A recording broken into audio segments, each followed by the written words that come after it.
बच्चों देखो, पिछली कक्षा में हमने आपको पदार्थ के बारे में बताया है। हमने आपसे एक बात कही थी कि पदार्थ हर वो चीज है जो तुम अपने चारों तरफ देखते हो, जिसको तुम छू सकते हो, महसूस कर सकते हो, जो स्थान घेरती हो, जिसका कुछ न कुछ भार हो, वजन हो, और जब बेटा उसको हम ऊपर से छोड़े तो वो नीचे गिरे, यानी वो गुरुत्वाकर्षण बल का अनुभव करती हो। और इसके साथ साथ बेटा जब उस पर हम कोई बाहर से बल लगाएं तो उसका विरोध करती हो, यानी इतने लक्षण रखने वाली चीज पदार्थ कहलाती है, जिसे हम देख सकें, किसी भी ज्ञानेंद्रियों द्वारा उसको महसूस कर सकें, जो स्थान घेरती हो, जिसका कुछ न कुछ द्रव्यमान या भार हो, गुरुत्वाकर्षण बल के अनुसार नीचे गिरती है, यानी वो गुरुत्वाकर्षण बल का अनुभव करती हो, और साथ में जब हम उस पर बाह्य बल लगाएं तो उसका विरोध करें। जैसे ये मार्कर है, जब तक हम यहाँ मुक्त स्थान पर रहते हैं तो ऐसा लगता है कि उसका कोई हमारा विरोध नहीं कर रहा, लेकिन जैसे इस मार्कर पर आते हैं तो हमें लगता है कोई ठोस चीज मिल गई है, अब हमारी उंगली को ये रोकना चाह रही है। तो ये मार्कर चूंकि पदार्थ हुआ और ये बाह्य बल का या बाहरी धक्के का विरोध करता है। तो बेटा जितने भी पदार्थ हैं जो हम चारों तरफ देखते हैं, कंकड़, पत्थर, लोहे जैसी धातुएं, प्लास्टिक, जो कुछ हम देख रहे हैं, पानी, हवा, ये सब पदार्थ है। ये सब क्या है? पदार्थ है। और ये जितने पदार्थ है बेटा वो सब छोटे छोटे कणों से मिलकर बने हैं। उन कणों को बेटा हम विज्ञान की भाषा में अणु कहते हैं। क्या कहते हैं? अणु कहते हैं। और ये अणु जो है ये छोटे छोटे परमाणुओं से मिलकर बने होते हैं। अणु कैसे बने होते हैं? छोटे छोटे परमाणुओं से मिलकर बने होते हैं। अभी हमने आपको बताया कि जो पदार्थ हैं छोटे कणों से मिलकर बने, जिनको हम अणु बोलेंगे। अणु बनेंगे परमाणुओं से, और परमाणु बेटा पहले ये माना जाता था कि पदार्थ में सबसे छोटा परमाणु, यानी पदार्थ को जब तोड़ेंगे तो उसमें सबसे छोटी चीज क्या मिलेगी? परमाणु मिलेगी। लेकिन बाद की खोजों में ये सिद्ध हो गया कि केवल परमाणु ही छोटा नहीं है, और छोटे छोटे कण भी हैं, और जिनका नाम बेटा बाद में पता चला कि वो इलेक्ट्रॉन, प्रोटॉन और बेटा फिर ये प्रश्न आया कि अगर परमाणु में सबसे छोटा इलेक्ट्रॉन, प्रोटॉन और न्यूट्रॉन है तो ये कैसे उसमें रहते हैं उतने छोटे से कण? तो बेटा इसको बताने के लिए बहुत सारे रसायन विज्ञान के जानने वाले वैज्ञानिकों ने प्रयास किया। और अपना अपना मॉडल दिया कि कैसे परमाणु में इलेक्ट्रॉन, प्रोटॉन, न्यूट्रॉन व्यवस्थित है। उनमें कई परमाणु मॉडल थे, जैसे हमने यहाँ देखो पहला लिखा ना, थॉमसन परमाणु मॉडल। कौन सा? इन्होंने बताया कि परमाणु एक छोटा सा ठोस गोला है जिसमें इलेक्ट्रॉन, प्रोटॉन धसे हैं। जैसे तरबूज होता है बेटा, तरबूज में तरबूज के बीज धसे होते हैं, ठीक वैसे ही इलेक्ट्रॉन, प्रोटॉन उसमें धसे होते हैं। बाद में और खोज हुई, रदरफोर्ड ने अपना एक प्रयोग किया। उसके बाद उन्होंने बताया कि नहीं, परमाणु में बीच में एक ठोस चीज है जिसका नाम है नाभिक। क्या? नाभिक। और नाभिक बना है प्रोटॉन और न्यूट्रॉन से मिलकर, जैसे यहाँ देखो हमने बनाया है ना। और इस नाभिक के चारों उन्होंने बताया कि इलेक्ट्रॉनों की कक्षाएं हैं, जिसमें इलेक्ट्रॉन इस नाभिक के चारों ओर गति करते रहते हैं। ठीक है। फिर ये भी बताया कि नाभिक से ये इलेक्ट्रॉन इस जो है बंधे होते हैं बेटा एक बल के कारण, और जिस बल का नाम क्या है? क्या नाम है उस बल का? इसके कारण वो बंधे होते हैं। ठीक है। फिर बेटा इनके परमाणु मॉडल में कुछ कमियां रह गई, इनको दूर करने के लिए फिर नील्स बोर ने अपना एक अलग परमाणु मॉडल दिया, और जिस परमाणु मॉडल को हम लोग बेटा यहाँ दिखाएंगे। ये नील्स बोर का परमाणु मॉडल है। इसमें बेटा बीच में एक ठोस नाभिक है, इसे बड़ी वाली बॉल क्या है? नाभिक है। और इस ठोस नाभिक में कौन कौन रह रहा है?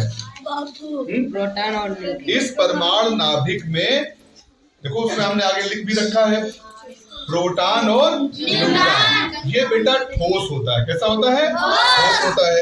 अब चूंकि इसमें कौन रहता है? प्रोटॉन। और प्रोटॉन पर कौन सा आवेश है? धनावेश, है ना। ये प्रोटॉन धनावेशित होता है। ठीक है बेटा। और इसके चारों ओर ये जो छोटी छोटी बॉल हमने बनाई हैं, ये कक्षाएं हैं। और कक्षाओं में कौन गत कर रहा है? इलेक्ट्रॉन गत कर रहे हैं। इलेक्ट्रॉन पर कैसा आवेश है? ऋण आवेश। बेटा ये धन आवेशित और इलेक्ट्रॉन ऋण आवेशित। बेटा धन ऋण को अपनी तरफ खींचता है। किस बल के कारण? स्थिर वैद्युत आकर्षण बल के कारण ये इलेक्ट्रॉन नाभिक से बंधे होते हैं और इसी में चक्कर लगाते रहते हैं। इसी में चक्कर लगाते रहते हैं। ठीक है बेटा। नाभिक से देखो बेटा, एक पहला वाला छल्ला दिख रहा है ना, ये समझ लो एक कक्षा है। दूसरा छल्ला दूसरी कक्षा है। तीसरा वाला तीसरी कक्षा है। चौथी वाला चौथी कक्षा है। पहली वाली कक्षा का कुछ नाम भी है बेटा। पहली वाली कक्षा का कुछ नाम भी है। इधर देखो सभी लोग, पहले कक्षा में देखो क्या लिखा है? के कोष। इनको कोष भी कहते हैं।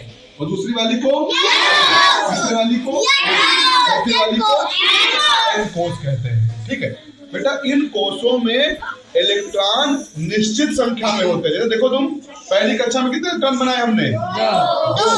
दो बॉल लगी है ना ये वाली।